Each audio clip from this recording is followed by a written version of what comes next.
ऊपर से ये कटमनी, ऊपर से ये गुंडा राज, एक माफिया राज जो कायम करके रखी है ममता बनर्जी। बंगाल के लोग इस सब से अभी मुक्ति चाहते हैं। आप यूपी में देखिए, दूसरे कहीं भी जहाँ पे भी बीजेपी गवर्नमेंट है, खास करके यूपी में जो एक मॉडल तैयार किया है योगी प्रशासन ने कि आप इस चौराहे पे अगर कोई गुंडागर्दी करते हो, कोई छेड़खानी शरारत करते हो, तो अगले चौराहे पे आपका एनकाउंटर हो जा रहा है। ये माँ माटी मानुष की सरकार 2011 में आई थी, जिसका माँ जो है ममता मई माँ वो मर चुकी है। उसका माँ नाम का चीज ही नहीं रह गया है। दूसरा माटी, वो माटी खोद के बेच के खा रहा है। और मानुष का तो बात ही नहीं, क्योंकि यहाँ नारी सुरक्षा रही है। एक नारी को इज्जत होती है, एक नारी का सबसे ज्यादा ये है उसका सम्मान। इसको जाने का बाद एक चीफ मिनिस्टर, एक जो लेडी चीफ मिनिस्टर बोलती है ये 10 लाख रुपया देंगे। ये क्या है? ये क्या मानुष है? ये देखिए जोगी जी बोला एक लड़की को छीन लेंगे तो उसको जहन्नम में पहुंच देना। तिरुपति में देखिए तो 1 बजे 1:30 बजे इतना सोना लगा के तो औरत ने रास्ता में जा रहा है, वहाँ ऐसा हो रहा है, यहाँ क्यों नहीं हो रहा है? हम इस वक्त मौजूद है खेजड़ी में। खेजड़ी की जनता लगातार त्रस्त नजर आ रही है माँ माटी मानुस के सरकार से। अभी तक हमारी जितनी बात हुई है जनता से, उनका यही कहना है कि मेन मुद्दा जो है महिलाओं की सुरक्षा, जो बेसिक नीड होती है जनताओं की, महिला सुरक्षा की बात कर ले हम, हॉस्पिटल की बात कर ले हम, सड़क की बात कर ले हम, जनता अब त्रस्त नजर आ रही है। उनका यही कहना कि नहीं भैया, हमें ये सरकार तो अब चाहिए ही नहीं। इस बार अब सरकार में हम बदलाव देखना चाहते हैं। जो सेंट्रल में है उन्हें ही आप स्टेट में भी लाकर दो। और इस वक्त जो है हम चुनाव निष्पक्ष हो इसका दावा करते हैं, क्योंकि जो पश्चिम बंगाल के चुनाव की जब स्थिति होती है तो सबको पता है कि मारपीट, दंगा फसाद तो यहाँ का एक कॉमन रीज़न है, जो लोग कर पश्चिम बंगाल में अपना सरकार बनाते हैं, ऐसा यहाँ के लोगों का कहना है। लेकिन इस बार ये लोग भी एकदम डटकर खड़े हैं। इनका ऐसा कहना है कि नहीं भैया, पश्चिम बंगाल में हम इस बार निष्पक्ष चुनाव होगा, इसका आश्वासन देते हैं और हम लड़कर इस बार चुनाव का सामना करेंगे। तो हम जानते हैं यहाँ की जनता से कि वाकई में उनकी क्या राय है इस पे, वो इस पे क्या कहना चाहते हैं, आप खुद ही सुने। तो पश्चिम बंगाल चुनाव को कवर करते करते, जनता से जुड़ते जुड़ते मैं एक बार और जनता के बीच मौजूद हूँ और आप लोगों के सामने हूँ। तो दादा, आप लोगों का क्या कहना है? आप लोग पश्चिम बंगाल के निवासी हैं, आप लोगों का क्या कहना है कि 2026 में जो है सभी पार्टियां कह रही हैं कि भाई इस बार तो, अब तो कांग्रेस भी कह रही है बहुत जोर से कि हम अकेले लड़ेंगे और अब तो जीतेंगे बंगाल में। भाजपा कह रही है कि नहीं नहीं, इस बार भाजपा ही आएगी, दीदी को तो बिल्कुल साफ करना है। और दीदी इकलौती हैं जो कह रही हैं कि लड़ने का कोई है ही नहीं भैया, मैं अकेले हूँ क्षेत्र में, मैं अकेले हूँ सड़न में, मैं अकेले जीतूंगी। ठीक है, तो आप लोगों को क्या लग रहा है कि वाकई में दीदी एक बार और बंगाल में आएंगी, या इस बार बंगाल की जनता, जैसे हम अभी बात करते हुए आए हैं, वो कह रहे हैं कि इस बार बंगाल को जो है वो चेंजेस चाहिए, बंगाल अब अलग किसी को देखना चाहती है। तो क्या लग रहा है आप लोगों को? ऐसा है कि दीदी तो बोलेंगे ही कि वो सत्ता में है, 15 साल हो गया, लेकिन 15 साल में हमारा जो बंगाल का जो नारी शक्ति है वो अभी तकलीफ में है। क्योंकि ममता बनर्जी खुद ही बोलते हैं कि 8 बजे के बाद आप घर में रहो। जो भी हमारे मतलब नारी शक्ति है हमारे बंगाल का, उनको बोलते हैं 8 बजे के बाद घर से मत निकलो। इसका मतलब मालूम होता है कि यहाँ पे सब लोग सही सलामत नहीं है। और दूसरी बात है जो शिक्षा, आपको मालूम है एडुकेशन में इतना दुर्नीति है। एडुकेशन मिनिस्टर है वो तो 3-3.5 साल जेल में ही था, अभी निकला हुआ है जामीन में। उसके बाद इतना सारी दुर्नीति है, चारों तरफ दुर्नीति। ये दुर्नीति का विरोध में मानुष जो है इकट्ठा हुआ है। तो आप ये कहना चाह रहे हैं कि अब जो नया सरकार है वो अब कैसा काम करेगी, बंगाल की जनता को एक बार वो देखना है। दादा, हम यहाँ पे जितने लोगों से बात करें सब एक ही बात कह रहे हैं कि महिला सुरक्षा सबसे जो ज़्यादा मेन मुद्दा उठ रहा है, महिला सुरक्षा और रोजगार को लेकर बात चल रही है यहाँ पे। तो अगर एक महिला होके वो ये कह रही हैं, वो हमारे माँ की उम्र की हैं, दादी की उम्र की हैं, लोगों के लिए बहन लगेंगी, अगर वो, तो ये भी हो सकता ना, अगर हम एक पॉजिटिव वे में ले तो अरे भाई हमारे घर की भी माँ दादियाँ बोलती हैं कि भैया रात में बाहर मत निकलो, तो हम उनके बात को इतना अपोजिट लेके क्यों जा रहे हैं? हम इस वे में भी तो ले सकते हैं कि 8 बजे के बाद नहीं निकलने कह रही हैं, मतलब हमारे लिए अच्छा कह रही हैं। इस पे आप क्या कहेंगे दादा, ये बताइए। पहले मैं बताऊंगा जो कि 2026 में बंगाल में भाजपा का सरकार आएगा, क्योंकि जो नरेंद्र दामोदर मोदी बजट पेश की है सेंट्रल में, वो राष्ट्रीय के लिए बनाया है। और इस बार जो स्टेट गवर्नमेंट बनाया है ये बंगाल को सर्वनाश करने के लिए बनाया है। देखिए इसमें कोई डेवलपमेंट के लिए नहीं है, कोई युवा के लिए जो कि नौकरी के लिए, कोई इंडस्ट्री के लिए कुछ नहीं किया है। वो केवल ऐसे ही किया है जो कि अपना वोट लेना है, आपको गोदी में रहना है, तो इसमें देश नहीं चलता है। वो भर्तुकी देके कोई देश का गठन नहीं होता है। तो हम लोग का ऐसा मालूम है जो कि यहाँ का जो आदमी है वो 15 साल से देख रहा है, जो कि चोरी से शुरू किया, अभी तक चोरी चल रहा है। लेकिन इस चोरी के बारे में ममता बनर्जी कुछ नहीं किया, जो इतना एंटी सोशल यहाँ हो गया है। जो आपने अभी बताया, जो महिला 8 बजे का नहीं निकलेगा, तो आप देखिए तो जो तेलंगाना में तिरुपति में देखिए तो 1 बजे 1:30 बजे इतना सोना लगा के हम लोग जो औरत ने रास्ता में जा रहा है। तो क्यों वहाँ ऐसा हो रहा है, यहाँ क्यों नहीं हो रहा है?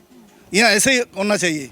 जो कि भाजपा सरकार आएगा तो अब एडमिनिस्ट्रेशन अच्छा होगा। एडमिनिस्ट्रेशन अच्छा होने में जो कि पुलिस जो प्रोटेक्शन देता है ना, वो अच्छा से देंगे। जो जितना नारी ये जो रात में काम करता है उनके लिए अच्छा होगा। तो दादा, भाजपा से जो है उम्मीद लगी हुई है सबकी, तो जहां महिला सुरक्षा की बात आती है वहां भी दादा बजट की कुछ बात बता रहे थे हमें। तो कह रहे हैं कि बजट जो भाजपा ने पेश किया है वो सबका साथ सबका विकास, एक तरफ से वो वही कहना चाह रहे हैं कि सबको ध्यान में रख के बजट पेश किया गया है। लेकिन भाजपा भी कहाँ बहन बेटियों का ध्यान रख रही है? भाजपा में कहाँ ऐसा कुछ बेटियों के लिए कुछ प्रस्ताव रखा गया है? उस बजट में भी तो कुछ ऐसा नहीं था।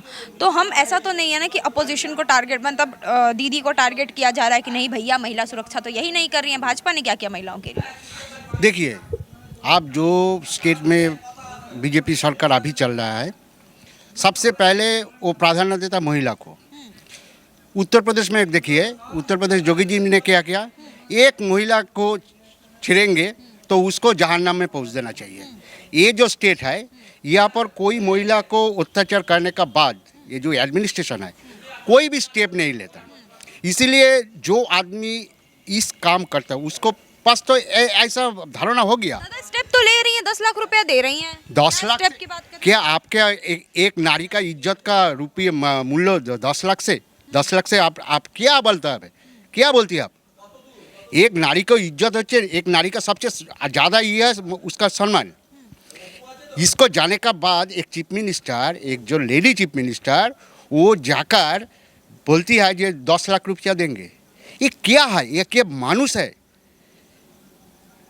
इस विचार होना चाहिए। देखिए, जोगी जी बोला एक लड़की को छीन लेंगे तो उसको जहन्नम में पहुंच देना चाहिए। यही होगा एडमिनिस्ट्रेशन। यही टाइप से आप स्टेप लेंगे तो कोई भी आदमी जिसका मन में इतना धारणा है कि महिला को हम उत्तक करेंगे, छीलेंगे, उसको मन में डर जन्मेगा। ऑटोमेटिकली ये जो है वो सब कुछ बंद हो गया। और उड़ीसा में देखिए, महिला को लिए क्या अभी भी जो हुआ उड़ीसा में, एक इंडस्ट्रियल हब होगी जिस पर माने मेनली महिला को ही कर्मसंस्थान हो गया। आप निश्चय जानते हैं। तो यही तो महिला को महीना में 1,500, 2,000, 2,500, 2,500 रुपया देने से कोई प्रॉब्लम सॉल्व नहीं होगा। उसको नीच पाए खड़ा होना चाहिए। इसीलिए ही नरेंद्र मोदी ये बोला ना, लाखोंपति बीवी। क्या लग रहा है यहाँ पे जो है, अगर मुख्यमंत्री मानते हैं कि भाजपा की आ जाती है सरकार, तो मुख्यमंत्री के रूप में किसको देखना चाहिए? कौन सा चेहरा आपको लग रहा है कि नहीं भाई हाँ यहाँ पे एज अ मुख्यमंत्री अच्छा काम करेगी? देखिए, चेहरा क्या है भाजपा के पास? देखिए, ये जो भारतीय जनता पार्टी है ना, ये पार्टी का नीति आदर्श का ऊपर चल रहा था। आप कोई आदमी कोनो स्टेट में नहीं देखेगा कि पहले ही उसको एक एक्सेप्शनल केस हेमंत बिश्व शर्मा आसाम में, असम में किया, उसके पीछे में एक कारण था। लेकिन भाजपा नेतृत्व जो केंद्रीय नेतृत्व है वो আপনি বাংলাতেই বলতে পারেন। ভাজপা নেতৃত্ব যারা দিল্লিতে আছে তারা চিন্তা করবে যে আমরা পশ্চিমবঙ্গের মুখ নিয়ে লড়াই করব না মুখ ছাড়া লড়াই করব। এটা কেন্দ্রীয় নেতৃত্বের উপর সমগ্র পরিবেশ পরিস্থিতি বিবেচনা করে এই জিনিসগুলোকে চিন্তা ভাবনা করে। যেহেতু আমাদের কেন্দ্রীয় নেতৃত্ব এটা একটা একটা সাংগঠনিক দল এবং এর একটা বড় সার্কিট আছে। আমাদের রাজ্য নেতৃত্বগুলো সিদ্ধান্ত নিলে সেটা ইমপ্লিমেন্ট করতে পারবে না। আমার ইচ্ছা থাকলেও আমি কিছু করতে পারবো না। কেন্দ্রীয় নেতৃত্ব যদি মনে করে, আমরা মনে করি নরেন্দ্র মোদী এবং অমিত শাহ যে দুজন বসে আছেন, বিশ্বের ইতিহাসে এখন ওনারা দুজন বিগ পলিটিশিয়ান। ওনাদের চিন্তাভাবনা নিশ্চয়ই আমাদের চেয়ে অনেক ওপরে, যেটা আমরা কল্পনাও করতে পারবো না।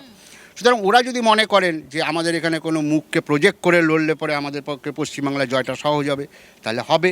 আর যদি ওনারা মনে করেন না, বা ভারতীয় জনতা পার্টি তার নীতি আদর্শের ওপর ভরসা করেই যেরকমভাবে সমস্ত রাজ্যে ভোট হয়, আমি আগেই বললাম এক্সেপ্ট আসাম, কারণ হেমন্ত বিশ্ব শর্মার এগেনস্টে একটা ব্যাপার ছিল, কারণ উনি কংগ্রেস থেকে এসেছিলেন বলে ওনাকে একটা মুখ প্রজেক্ট করে হয়তো সেই টাইমে বুঝেছিল যে হেমন্ত বিশ্ব শর্মাই পারে ভারতীয় জনতা পার্টিকে কোনো তুলে ধরতে। এখন এইখানে যদি কেন্দ্রীয় নেতৃত্ব মনে করে যে এইখানের কোনো নেতৃত্ব আছে যার ওপর দায়িত্বটা দিলে উনি পশ্চিমবঙ্গকে এই অবস্থা থেকে মানে নেতৃত্ব ধরার মতো যোগ্যতা আছে, তাহলে করবে। এই ব্যাপারে একজন সাধারণ কর্মী হয়ে, বিজেপির কর্মী আপনার কাছে আমি বলতে পারছি না যে এই মুহূর্তে আমি কাকে মুখ হিসেবে, কারণ ভারতীয় জনতা পার্টি কোনো মুখের ওপরে লড়াই করে না আর মুখ দেখে রাজনীতি করে না। ভারতীয় জনতা পার্টি একটা পরিবার, এই পরিবারের সবাই আমরা সদস্য। কে বলতে পারে কালকে ওকে প্রজেক্ট করবে না? এই যে নীতিন নবীনকে আপনারা দেখলেন সর্বভারতীয় সভাপতি, কেউ আমরা কল্পনা করতে পেরেছি? কোথায় ছিল নীতিন নবীন? আমরা জানতামই না নাম। সুতরাং এই ক্ষেত্রে গেজ করাটা খুব মুশকিল। दादा आप क्या बोलना चाहेंगे कि यहाँ जब अभी हम आ रहे थे तो पश्चिम बंगाल की स्थिति जो हम देख रहे हैं कि हर जगह अभी भी गड्ढों में पानी, जबकि ठंड की स्थिति है, ठीक है, ठंड में यहाँ पे गड्ढों में पानी है, रास्ते उबड़ खाबड़ हैं, तो बंगाल में फिर क्या काम हो रहा है? जो यहाँ के बच्चे हैं वो हम देख रहे हैं कि बाहर जाके पढ़ाई कर रहे हैं, ठीक है, बाहर जाके जॉब कर रहे हैं, तो पश्चिम बंगाल में ममता बनर्जी दे क्या रही हैं वाकई में? ये सब कुछ तो खुद आपने सब कुछ बोल ही दिया है, मेरे के लिए तो अब छोड़ा ही कुछ नहीं। सब कुछ खुद अपने आप एक मीडिया चैनल आप खुद आए हैं और आप जहाँ से आए होंगे तो पूरा रास्ता का हाल देखे होंगे, और ये आपने खुद अपना मुंह से बोला है। जो ये ठंड के समय में आज गड्ढा भरा हुआ है, हर जगह पानी लगा हुआ है। अभी यहाँ पे बोर्ड का एग्ज़ाम चल रहा है और बोर्ड के एग्ज़ाम चलने के बच्चे लोग इतना तकलीफ होता है, टोटो से उलटने का डर होता है, बहुत सारा ऐसा प्रॉब्लम है जो पश्चिम बंगाल की सरकार ने अभी तक पूरा नहीं किया है। उसके बाद आप 2-3 क्वेश्चन, अब मेरे बगल में भी मैं सुन रहा था, आप क्वेश्चन कर रहे थे ममता बनर्जी के बारे में। सबसे पहले बताऊंगा, ये माँ माटी मानुष की सरकार 2011 में आई थी, जिसका माँ जो है वो ममता मई माँ, वो मर चुकी है। उसका माँ नाम का चीज़ ही नहीं रह गया है। कैसे उसको ममता, कैसे माँ हुआ? दूसरा माटी, वो माटी खोद के बेच के खा रहा है, वो भी चला गया। और मानुष का तो बात ही नहीं, क्योंकि यहाँ नारी सुरक्षा रही है। अभी दादा बता रहे थे, अभी कुछ दिन पहले आरजीकर का घटना, दुर्गापुर का घटना, कस्बा का घटना, यहाँ एक भी नारी सुरक्षित नहीं है। और एक क्वेश्चन मैंने आपसे सुना था अभी कुछ देर पहले, जो हमारे यहाँ पे बुजुर्ग, हमारे यहाँ के रहने वाले ऐसे हैं जो अपने बहू बेटी को बोलती है जो 8 बजे के बाद मत जी। तो लेकिन ये चीज़ उसमें सोचिएगा, ये मैंने अपने संस्कार को, इस चीज़ को हम लोग बोलते थे, लेकिन आज वो यहाँ की चीफ मिनिस्टर है, यहाँ उनके पुलिस प्रशासन उनके हाथ में है, सब कुछ उनके हाथ में। एक चीफ मिनिस्टर होते हुए, एडमिनिस्ट्रेशन उनके हाथ में रहते हुए, ऐसा मुख्यमंत्री को स्टेटमेंट देना चाहिए कि यहाँ नारी को निकलना नहीं चाहिए। वो भी ये लॉ आज के डेट में कहाँ पहुँच गया है, देश कहाँ जा रहा है, चंद्रमा पर जा रहा है, और वो ऐसा स्टेटमेंट दे रहे हैं। तो ये ममता बनर्जी का मस्तिष्क, माइंड जो है वो पूरा खत्म हो चुकी है। अच्छा दादा, बंगाल में जो है वो कॉलेज, हॉस्पिटल, इन सब की सुविधाएं कैसी है? आप लोगों को इन सब का लाभ कितना मिल रहा है बंगाल में? দেখুন কলেজ আছে, কিন্তু কলেজে তোমার এসে তোমার ভর্তি করতে গেল, কেউ ভর্তি হলো, সেখানে তোমার এসে তোলা হয় এবং কাটমানি নেওয়া হয়, যার জন্য তোমার এসে ভালো ভালো ছাত্ররা ভর্তি হতে পারে না। অনেকে আছে এরকম যে তাদের শিক্ষিত কিন্তু পয়সা নেই, তারা ভর্তি হতে পারছে না। এরকম আপনি এরকম দীর্ঘ 2 বছর 3 বছর বা উনি জবে দিয়ে এসছে তবে থেকেই এরকম চলছে। আর হাসপাতালের স্বাস্থ্যসাথীর কার্ড করেছে, নামেই স্বাস্থ্যসাথী কার্ড, কিন্তু আপনি একটা কোনো কিছু তোমার এসে বড় রোগ হলে, ধরুন হার্টের রোগ হলো বা আমার হার্টের চিকিৎসা করাতে হবে, এরকম কোনো ফেসিলিটিই নেই। শুধু আছে যদি আপনার এখনও যদি যা করেছে, যদি হার্নিয়ার কিছু হয় তাহলে আপনি তোমার এসে ফেসিলিটি পাবেন। এবং জ্বর সর্দি কাশি তো লেগেই আছে লোকের, এখানে তো জ্বর সর্দি কাশি লেগেই আছে, তো এই সুবিধা তো সবই পাবে, ঘরে ঘরেই হয়, এছাড়া আর কোনো বড় সুবিধা কিছু নেই এখানে। दादा आप क्या कहेंगे, यहाँ पे जो फार्मर्स हैं, जो किसान हैं, उनको क्या सुविधा मिल रहा है? या फिर यहाँ पे जैसे दीदी जब किसान आंदोलन हुआ था काफ़ी आवाज़ लगा रही थी बंगाल में बैठे बैठे, ठीक है, तो बंगाल में किसानों का क्या अवस्था है? দেখুন, আমি না 1 বছর আগের কথা বলি। আমি আমাদের বাঙালির মধ্যে বা অন্য প্রভিন্সেরও যারা এখানে থাকেন, তাদের প্রথম খাদ্য হলো চাল, মানে ভাত। তারা ভাত খায়, যেমন আমরা বাঙালিরা ভাত খাই, ঠিক আছে। 34 বছরে সিপিএম বলতো আমরা চাল উৎপাদনে আমরা ভারতবর্ষে প্রথম, এবং সত্যিই ওই চাল উৎপাদনে প্রথম ছিল, কারণ ভারতবর্ষে যে পশ্চিমবঙ্গ রাজ্য, সেখানে চাল উৎপাদন সবথেকে বেশি হয়। আজকে সেটা 3 নম্বর পজিশন হয়েছে ভারতবর্ষে। চাল উৎপাদনে আজকে ভারতবর্ষে পশ্চিমবঙ্গ 3 নম্বর পজিশনে চলে এসেছে। এখন 3 নম্বর পজিশনে হলেও আজকে আমাদের রাজ্যে যে চাল উৎপাদন হয়, আমি শুধু চালের আপনার ক্যাটাগরি বলি, যদি 2-3 রকম গোবিন্দভোগ চাল আপনার 6-7 মাস আগে বা 8 মাস আগে, যদি ভুল না হয় 8 মাস বা 1 বছর আগে এর দাম আপনি 80 থেকে 100 টাকায় পেতেন। ঠিক আছে, আপনি সব থেকে কম দাম কোথায় অনলাইনে পাওয়া যায়, কারণ পাড়ার দোকানগুলো 10-5 টাকা বেশিই পড়ে কিলোতে, কিন্তু আপনি 160, 70, 180 বা 200, কোথায় কোথায় 200 টাকা দাম। তাহলে কত পার্সেন্ট বাড়লো? তাহলে মানুষকে কত বেশি টাকা দাম দিয়ে খেতে হচ্ছে। এটা হলো 1 নম্বর। 2 নম্বর, এই মিনিকেট চাল বা অন্যান্য যেই চালগুলো আছে যেগুলো সাধারণ মানুষ রোজ খায়, ঠিক আছে, সেগুলো অন্তত পক্ষে 30 থেকে 40% গত 8 মাসের মধ্যে বেড়েছে। তাহলে মানুষ তো, যারা সাধারণ মানুষ তারা কি করছে? তারা তো পাচ্ছে না, অথচ কৃষক দাম পাচ্ছে না। তাহলে দাম কারা পাচ্ছে? মাঝখানের ফোরেবাজ। ঠিক আছে, মানে ঘুরে ফিরে আসছে ওই কাটমানির ব্যাপারটা। তাহলে কৃষক কোথায় ভালো যাচ্ছে? আপনি যদি গ্রামে গঞ্জে গিয়ে দেখুন, কৃষক হয়তো একবেলা খাচ্ছে, আরেকবেলা খেতে পাচ্ছে না। ঠিক আছে, এই হচ্ছে আমাদের পরিস্থিতি। তারপরেও আমাদের ভারত সরকার কৃষকদের জন্য প্রতি 3 মাস অন্তর অন্তর তারা বছরে বেশ কিছু টাকা পয়সা কৃষকদের অ্যাকাউন্টে দেয়। কিন্তু যদি সরকার বদলায় তাহলে পরে আমাদের এইখানের সরকারের যে সাহায্য, যেইভাবে নীতি নিয়েছে আমাদের সেন্ট্রাল গভর্নমেন্ট কৃষকদের জন্য, তাহলে সেটা আমরা পুরোটাই অ্যাপ্লাই করতে পারবো, যেটা এই রাজ্য সরকার অ্যাপ্লাই করছে না। তা আপাতত বলা যায় কৃষকরাও ভালো নেই, পশ্চিমবঙ্গের কৃষকরা। पश्चिम दादा यहाँ पे अभी दादा लोगों से बात कर रही थी तो लगातार कट मनी मैंने वर्ड बहुत सुना है, तो ये कट मनी वाकई में है क्या? हमारे ऑडियंस सस्पेंस में आने बता के लिए रहे मैं भी हैं। थोड़ा कंफ्यूज हुई इस चीज़ से। कटमनी जो है ये तृणमूल सरकार जो है 2011 में क्षमता में आई थी, मतलब पावर में, सत्ता में। जब से ये तृणमूल पावर में आया है तब से ये कटमनी वर्ड हम लोग बंगाल में सुने हैं। कटमनी पहले भी चलता था, सोशल मीडिया उतना ये नहीं था तो ये सब हम लोग को नज़र में नहीं आ रहा था, लेकिन अभी फ़िलहाल जो है सोशल मीडिया काफ़ी एक्टिव है। कुछ भी होता है तो कहीं पे भी कुछ हो जाता है तो तुरंत हम लोग के पास जो खबर हो, जो न्यूज़ है वो आ जाता है। तो ये जो तृणमूल में जो ये लोग के गुंडे हैं, तृणमूल के जो कार्यकर्ता है, ये सब कोई गुंडा है। आप कहीं पे भी कुछ घर बनाने जाए, अपने ही खरीदे हुए ज़मीन पर अगर आप घर बनाने जाए तो उन्हीं लोग से आपको जो मतलब स्टोन चिप जो है, रड हो गया, ईंट बाली जो भी है, उन लोगों से खरीदना होगा। ये चीज़ हो गया, आपको कुछ सुविधा मिला है उसमें से वो पैसा मतलब सेंट्रल ने दिया। मान लीजिए कि पीएम आवास का पैसा आया है तो उसमें पीएम आवास का जो पैसा है उसको देने के लिए उसको मतलब नेताओं को 25,000 देना होगा। 1 लाख आया है तो 25,000 नेताओं को देना होगा, तब जाके मिलेगा, नहीं तो वो दूसरे अपने लोगों को दे देगा। ऐसे करके ये जो चल रहा है। ऐसा चलता है कि यहाँ पे टीएमसी वालों को देना पड़ेगा पहले, फिर आपको उसमें से कुछ अमाउंट वो देंगे। हाँ, ये आप तो कई मतलब न्यूज़ में तो कहीं देख रहे हैं, हम लोग का इलाका में भी हुआ है कि किसी को 1 लाख रुपया आया है तो उसको 1 लाख वो पाने के लिए 25,000 नेताओं को देना होगा, वरना वो किसी दूसरे तरीके से किसी दूसरे वो लोग अपने को दे दिया जाएगा, उनको घर नहीं मिलेगा। ऐसा ही अगर आप देखें कि यहाँ पे बूथ प्रेसिडेंट, तृणमूल का जो बूथ प्रेसिडेंट है, कई जगह में राजमहल जैसा बना के बैठा हुआ है। लोगों को डराना, धमकाना, ये सब तो ये आम बात हो गया। अभी आपका हम प्रश्न सुन रहे थे, हम एक आपसे सवाल किए थे कि हमारे घर में जो माताएं हैं, जो दादियां हैं, तो वो भी तो बेटियों को बोलती है कि 8 बजे के बाद मत निकलो। देखिए, घर वाले जो है वो दुलार करेंगे, लाड करेंगे, ये तो एकदम आम बात सी है। लेकिन एक मुख्यमंत्री जो प्रशासनिक प्रधान भी है आपके एक्टिव, तो किसी प्रशासनिक प्रधान को जिसके पास सत्ता है, पुलिस भी उनकी है, सरकार भी उनकी है, ऐसी अवस्था में, ऐसी परिस्थिति में अगर सरकार के जो मुखिया है वो अगर कहते हैं खुद एक औरत होके कि 8 बजे के बाद ना निकले। कुछ दिन पहले आप देखे हैं रात के 2 बजे वुमेन्स क्रिकेट चैंपियन में जो हमारे बेटियां हैं, देश की महिलाएं हैं, वो जो क्रिकेट का वर्ल्ड कप जीत के आए हैं, तो अगर 8 बजे यही अगर नियम अगर लागू हो जाए तो कैसे वो लोग वर्ल्ड कप जीत पाते? नहीं जीत पाते। दूसरी बात यह है कि आप यूपी में देखिए, दूसरे कहीं भी जहाँ पे भी बीजेपी गवर्नमेंट है, खास करके यूपी में जो एक मॉडल तैयार किया है योगी प्रशासन ने कि आप इस चौराहे पे अगर कोई आप गुंडागर्दी करते हो, कोई छेड़खानी शरारत करते हो तो अगले चौराहे पे आपका एनकाउंटर हो जा रहा है।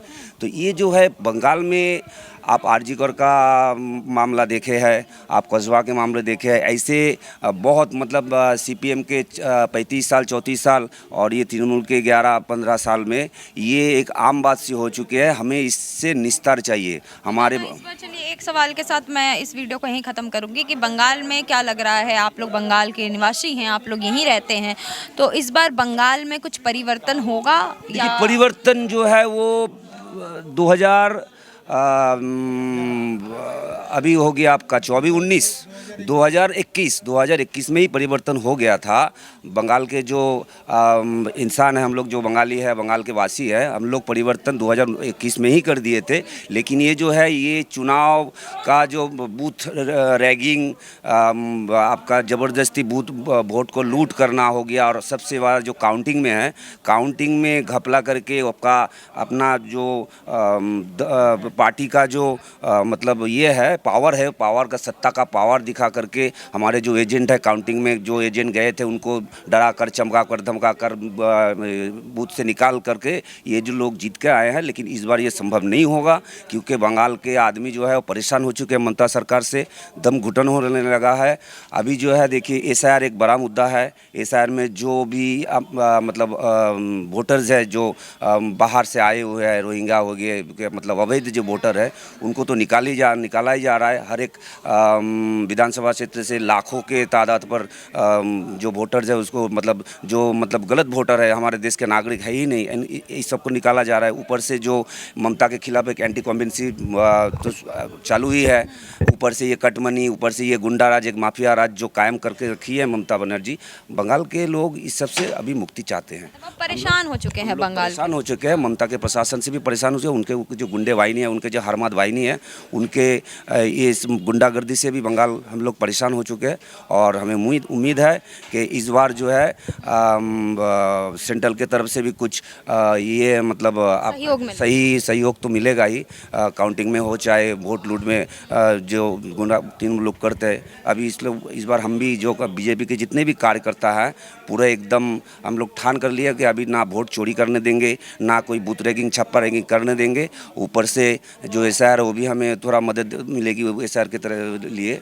और बाकी जो है मोदी जी का जितने भी मतलब स्कीम्स है जो हम लोग यहाँ पे लागू नहीं कर पाते हैं क्योंकि दीदी करने नहीं देती क्या कि मोदी जी का नाम बढ़ जाए, मोदी जी का लोकप्रियता बंगाल में ना फैल जाए। इसलिए जो स्कीम्स है लागू के लिए भी ये भी हम लोग पहुँचा रहे, घर घर तक पहुँचा रहे, मोदी जी के स्कीम्स के बारे में बोल रहे हैं। तो ये सब मिला करके हमें पूरा उम्मीद है इस बार बहुमत से मतलब बंगाल में बीजेपी गवर्नमेंट बनाएगी। तो जैसा कि आपने देखा कि बंगाल के जो जनता हैं वो इस बार बदलाव का मन बना ही चुके हैं, उनका ऐसा कहना है। और कहीं ना कहीं जितना हमने बात किया है वो त्रस्त नज़र आ रहे हैं। उनका ऐसा कहना है कि नहीं भैया, बंगाल में हमें अब परिवर्तन चाहिए, चुनाव निष्पक्ष होना चाहिए। आपने सुना ही है कि यहाँ पे हॉस्पिटल कॉलेजेस का क्या हाल है। ये सब सुविधा सिर्फ उन्हें ही मिलेगी जो टीएमसी को वोट देता है, बाद बाकी को इन सुविधा से कोई लेना देना होना ही नहीं चाहिए। तो इस वीडियो पे आपकी क्या राय है वो हमें कमेंट बॉक्स में ज़रूर बताएं।